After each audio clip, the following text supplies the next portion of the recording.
ئەمڕۆ هەستێکی زۆر خۆشمان هەیە کە وەکو گروپی تەمور ژەنانی هاواری شنوێ هەستاین بە ئاساسکردنی ئەم کۆنسێرتە کە ئەو ئاوازانەی کە چەندێک کە ئێمە تەمرینی لەسەرەکەین پێشکەشی ئەو بینەرە جوانەمان کرد. هیوادارم بە دڵی هەموو لایەک بوو بێ.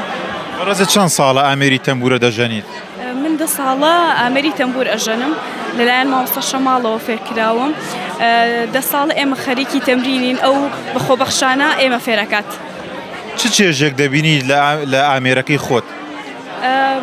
ئارامێکی دەرونی بە هەمومان ئەبەخشێ کاتێک ئێمە ئەم ئامێرە ئەژەنین، وەکو ئامێرێکی زۆر کۆن و کوردەواری و تایبەتە بە یارسانیش. زیاتر حەز بە ژەنینی چ جۆرە ئاوازێک دەکەیت؟ ئاوازە ئیرفانیەکان و ئەو ئاوازانەی کە پەیوەندی بە دینی یارسانەوەی زیاتر ئێمە ئەیژەنین.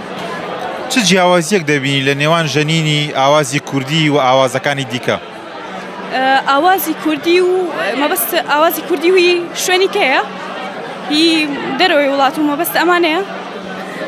جیاوازی ئەوەیە کە کوردی زیاتر چێژێکی زیاتری لێ ئەبینی، چونکە نزیکە لە کولتوری خۆمانەوە و چێژێکی ڕۆحی زیاترمان پێبەخشێت، چونکە زیاتر لە بابەتەکە تێئەگەین.